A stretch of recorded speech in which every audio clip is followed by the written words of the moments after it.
And welcome here to Barclays Center here in Brooklyn. Great to be back here in an arena that has been home to so many tremendous and exciting moments in boxing, specifically with Premier Boxing Champions. And lo and behold, we are back with PBC on Fox Sports pay-per-view on Saturday, October 15th, 9 Eastern, 6 Pacific is when we go live on pay-per-view in our main event of the evening. The highly anticipated return of the former WBC heavyweight champion of the world, the bronze bomber Deontay Wilder, steps inside the ring yet again as he will collide against the Nordic Nightmare Robert Helenius, that being in our main event of the evening. This card is absolutely loaded on Saturday, October 15th. Why? Because not only do we have a dynamic main event, but our co-main event can be a main event anywhere around the world, because we have a matchup in the super middleweight division between two former champions.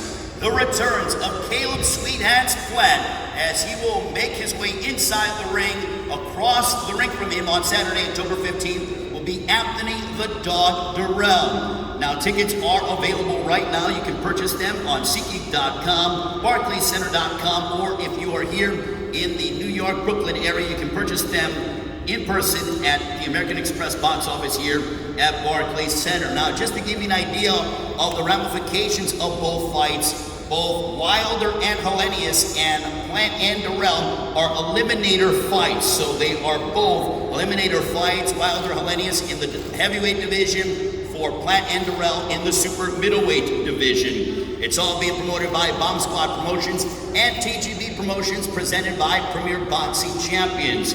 With that being said, I want to introduce one half of our co-main event. This man with a record of 34 wins, 2 defeats, 25 victories, coming by way of knockout. He comes to us, he's very proud of where he is from, Flint, Michigan, a 2-time WBC super middleweight champion of the world. Looked absolutely sensational as he knocked out Marcos Hernandez last November in the lead up to this fight. He doesn't have to come up to the podium, he can sit at his chair. But ladies and gentlemen, please welcome the former super middleweight champion of the world, Anthony the Dog Dirrell. Eddie, how you feeling? I'm good. Ready to fight. Ready to beat some ass. All right, well, I will talk with Anthony Dirrell in a few moments as we want to bring up his adversary on Saturday, October 15th on Fox Sports BBC pay-per-view. This man, a near perfect record, 21 wins, 12 of those coming by way of knockout against 1 defeat. He comes to us right outside of Nashville, grew up in Ashland City, Tennessee, now training and residing in Las Vegas. Former IBF super middleweight champion of the world, who captured his title by having a thoroughly dominating performance against Jose Luis Uzcategui. He would subsequently go on to defend his title on 3 occasions successfully. And he makes his return to the ring after a very competitive matchup against Canelo Alvarez last November in Las Vegas. Ladies and gentlemen, please welcome the former IBF super middleweight champion of the world, Caleb Sweethands Plant. Caleb, how you feeling? Just want to give your thoughts. Yeah, feeling good. Want to thank Al Hammond, want to thank Luis Cubas Jr. Feels good to be back on Fox. Shout out to the Barclays, appreciate you having me. This will be my first time fighting in New York, and I'm looking to do so in impressive fashion come October 15th. This guy, he's kind of funny to me.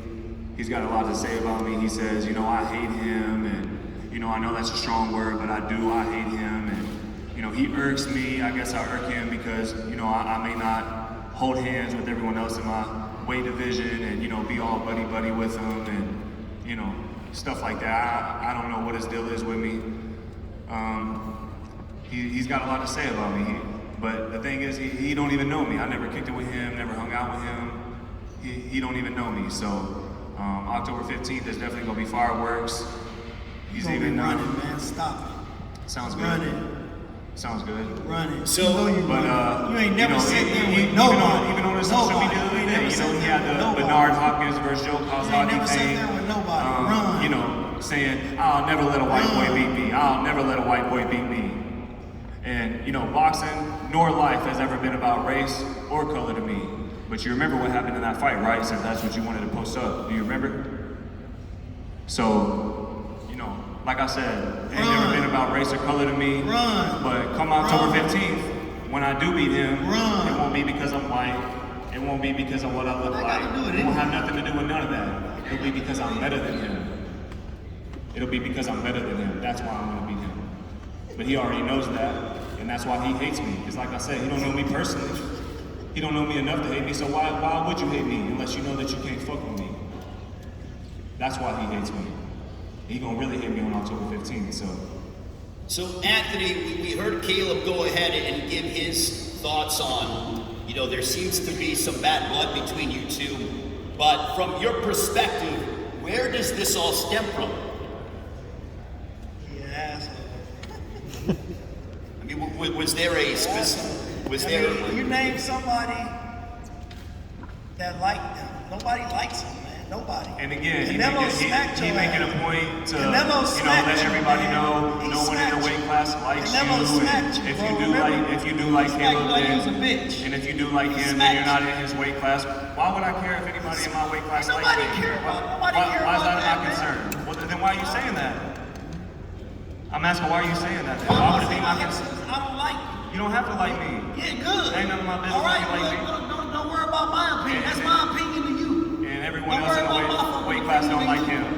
That ain't none of my business. I don't care nothing about that. I never let another man smack me. That ain't none of my concern. You lost your mind. So it wouldn't even been a fight. You know me. You let another man smack you, you a pussy. You pussy. Shut up. With the bad blood. Sound good. You pussy. Maybe that's like what you want. Maybe you that's his job. You want to make sure that another man smack me, he might got to die. You want to make sure that in his career, hey, you know, I'm Anthony Dirrell. I'm never gonna be in the Hall of Fame. I never had one successful title defense, but hey, everybody in my weight class like me. You fought tomato can. Everybody in my weight class. Drivers. Who? Like who's got to get? That's what you want to talk about. I gave you no respect for that. Who's got to get fucked your brother up? I gave you respect for that. How many times? I gave you respect for that. But you fought cab drivers. Me the first time. So you weren't supposed to fight me before Canelo, and then you backed out of it. Stop. Get the fuck up. I was like, you know I was supposed to fight you. I don't hit hard. All I have is that. You lying. Jose was fucking his brother. Caleb stopped him the first fight and the second fight. And then what I come through and do to Jose What I do to Jose Uscotsky. What that got to do with anything? He wasn't even himself. You knew he wasn't himself. Stop it. What that got to do with anything? Hey, you beat him, all of a sudden, man, I didn't for myself tonight. You guys have been, this fight has been talked about for a while. In your mind, with the way your career trajectory has gone, did you think that it was inevitable, even dating back to a couple years ago, that you were going to fight Anthony Dirrell? Was this a guy that you thought at some point or another we're going to lock horns inside the ring against? I mean, I didn't know for sure, but I thought it could be a possibility. But, I mean, you know, with me having a title, he couldn't even hang on to his title long enough for us to even make a unification fight. He wins the title, he loses it right away. He beats a blown-up middleweight in Sakio Bika. He loses it to Bout Jack. He gets it back, he loses it right again. He never had one successful title defense. Name a person you fought other than Canelo and Uscotsky. That's it. Name a person. Name a person. Right. We'll wait. Let's wait, y'all. Let's wait. How many have you fought? Let's wait. You got twice the fights. Let's wait. You got twice the fights. No, but who you fight? With 22 fights. I fought the best. Who you fight? Who you fight? Well, who you fight? No, fuck that. Name. Answer my question. Who you fight? Right. Nobody. You just shook his head. Nobody. Y'all get that. Anthony, it sounds to me like you're saying that your experience. Nobody but Canelo. It sounds to me like you are alluding to the fact that your experience, you feel like your experience is going to play a significant factor in the fight. Is that fair to say that you feel like your experience over the past 4 years? I'm gonna beat his ass. Fuck experience. I'm beating his ass. Is this sounds mad to me? Anthony, is this the most? You raise your hand when you're talking. I'm going to get back to Caleb momentarily, but Anthony, is this the most emotional fight that you've had in a few years? I mean, is this the most that you've really gotten the adrenaline and the juices flowing for an opponent instead of it being just quote-unquote business, as they say? No, it's just another fight. I'm preparing as any other fight. It's come down to it, October 15th, he'll see. Caleb, for you were obviously in a matchup against Canelo Alvarez. Obviously, tempers boiled over there. With this fight, are you taking this from an emotional standpoint? Is it just this is a guy that's in front of me and I need to win this fight to continue to try to reclaim my world title? Where is the mindset of Caleb Plant heading into October 15th against Anthony Dirrell? I try to approach every fight the same. I treat every fight the same. I'm all in, and but I'm focused. I'm motivated. I'm having a great camp. I have my father with me still, who's a great coach. I have Breadman, Stephen Edwards with me, who's a great coach, and we got a great game plan put together. We're having a great camp, and I just can't wait for October 15th. I want to acknowledge the camps momentarily. I'm glad you brought up your new trainer, Stephen Breadman Edwards. And Breadman, I want to ask you, this is your first fight with Caleb Plant, and I know you guys have been working tirelessly. The one thing I will say about Caleb Plant and Anthony Dirrell is that their work ethics are tireless, and they constantly put time in the gym. But Breadman, for Caleb, what has it been like to work with Caleb Plant and really kind of get on the same page as you prepare for October 15th?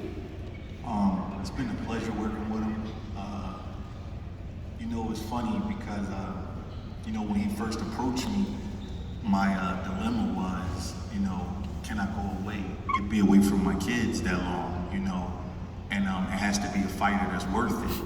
So I went out to Vegas for about a week, and then he came to Philly on 2 different occasions just to see if we had a chemistry and everything was working. And I was like, wow, this kid is worth it. He's the real deal. I'm an active father in my kid's life, and training camp is long and grueling, and my kids are 10 and 11, and I really wanted to make sure to myself, it was more than just money. I wanted to make sure, like, does this kid have an upside? Does he put the work in? Is he disciplined? Is he confrontational? Character means more to me than just talent. And working with him, man, is a pleasure. Hopefully, we can finish this ride together. It's gonna be tough for me to even work with other fighters after him because he kind of spoils you. He do everything right, never late to the gym, never has anything negative to say. He puts in, the work, and that's all you can ask for out of a kid. The wins and losses take care of itself, but the work ethic and the road to getting there is the most important thing to me. The journey and the process, and this kid's the real deal. His dad did a good job raising him, good job training him, and I'm not just saying this. It's a pleasure to work with him. He's everything they say he is, and then some. And I believe he has an upside. He's 30, but I believe he can get better. And I'm looking forward to this performance on October 15th. Richie, thank you very much. Stephen Breadman Edwards. For you, Richie, can you give us your, synopsis on how camp has been going with the new team? And obviously, Caleb and Breadman seem to be on the same page. You're in there in the trenches in training camp, but so far, how's the experience been like with this new team that is Sweet Hands? It's been great. From as soon as we met, we hit it off. We've known him for a few years, and we were very excited about the opportunity to, for us all to work together.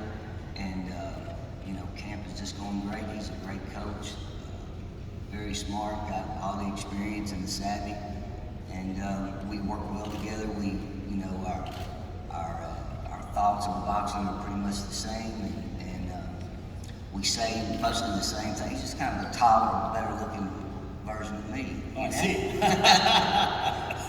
Well, thank you very much, Mr. Plant. Also, before I get back to Team Dirrell, congratulations, Caleb, to you and your lovely wife, Jordan Plant, on the birth of your newborn daughter, Charlie Lynn Plant, that was born 5 days ago. So congratulations to Caleb and your entire family. Wishing you all the best. I'm going to turn it over right now to Sugar Hill Stewart, the esteemed trainer of Anthony the Dog Dirrell, that has been embodied in the fabric of boxing in the Motor City. Sugar Hill, for you and with Anthony, you guys have been to the mountaintop before and looking to get back there in this eliminator fight against Caleb Plant, but has there been any change in the demeanor for Anthony Dirrell heading into this fight? Because both men seem to be very charged heading into October 15th from Barclays Center here in Brooklyn. Well, for me, Anthony trains hard, but yeah, obviously, definitely what everybody can see right now, yeah, it's something extra with Anthony and also with Caleb, so if that's what it takes to motivate these guys and for them to put out their best effort, then yeah, I'm happy for it. I'm happy they're both energetic, and that means both of them are going to go train hard. They both have something to prove, and this is exciting for me, training Anthony, that he has something to prove, something he wants to accomplish, and him knowing that Caleb is the same way. So this it just makes for an exciting fight. This is a fight that Anthony said talked about before about having this fight. So he had to wait for it, and now it's here, and he's definitely excited and motivated. Well, Anthony, you've been also busy in your off time as well. I saw that you were hanging out with the all-time leader in championships for golf and the tournaments, Jack Nicklaus, getting some lessons on the greens. How was that experience like as you learned some lessons from Jack Nicklaus before we get back to talking about business with Caleb Plant? It was great. Just to get away for a day or so and go out there with one of the greats, get a little bit of motivation to be a great. So it was a great experience. Hopefully there'll be more. So for you, what kind of statement are you looking to make against Caleb Plant on October 15th on Fox Sports BBC pay-per-view? Just put on a good performance, be me. Go out there and be the dog, be Anthony. That's what everybody knows me as, and I'm just going out there and put on a good performance. Caleb, for you, in a perfect world, how do you see this fight going, and what kind of statement are you looking to make in your return to the ring on October 15th against Anthony Dirrell? Looking to put on a great performance, looking to do it in fashion, get my hand raised in fashion, and make a big statement as I move forward to bigger and better fights, and looking to clear out the rest of the division. With this being an eliminator fight, does it add any extra motivation or no? No, not for me. I mean, it could be, I'm excited for it to be that. I'm in a blessed position for it to be that, but, it doesn't add any, I'm not letting outside factors dictate how motivated I am or how focused or how disciplined I am. That I carry myself in that way, whether it was, a 6-round fight, 4-round fight, it don't matter to me. I'm coming in focused, I'm motivated, I'm training hard, I got a great team with me. I got a lot of momentum, and I'm looking to, like I said, make a big statement come October 15th. Caleb, growing up and watching you both evolve, but you specifically in this particular instance, I remember when you were coming up through the ranks as a contender and you were calling out guys and you were looking to sign the dotted line against anybody. Now, when it comes to 168, it seems like guys are calling you out. So you went from being the hunter and now people are trying to hunt you. What has that been like in terms of that full circle transformation? It just means that I've been doing my job, staying focused and, keeping boxing first in my life, whether I have a fight coming up or whether I don't. But at the same time, I've said this in other moments before, I don't feel like I'm the hunter, I still feel like I'm hunting, or I don't feel like I'm the hunter, but I still feel like I'm hunting. And, there's still a lot of things that I want to accomplish in the sport, a lot of things I want to do, and, that's going to take, first things first is handling business October 15th, and that's what I'm fully focused on, but then moving on to, whatever's next. AD, what has been the key to your success to be able to fight at such a high level over the course of your career? Because you have literally tried to fight anybody and everybody, been in the ring against the who's who in the division for years on end, but what has been the key to your success to remaining such a top tier super middleweight over the years? Just doing what needs to be done outside the ring, no smoking, no drinking type thing, keeping your body, where it needs to be. So you do that, you take care of your body will take care of you. Simple as that. You go, just staying ready, staying in the gym. That's what I've been doing since I've been amateur, staying in the gym. So I don't have to, stay ready, so I don't have to get ready. Well, Anthony, Dirrell, Caleb Plant, good luck, gentlemen, in training camp. We will see you on Saturday, October 15th from Barclays Center here in Brooklyn. If you guys can just stand up, look out this way, and allow the cameras to go ahead and take photos. We have Caleb, sweet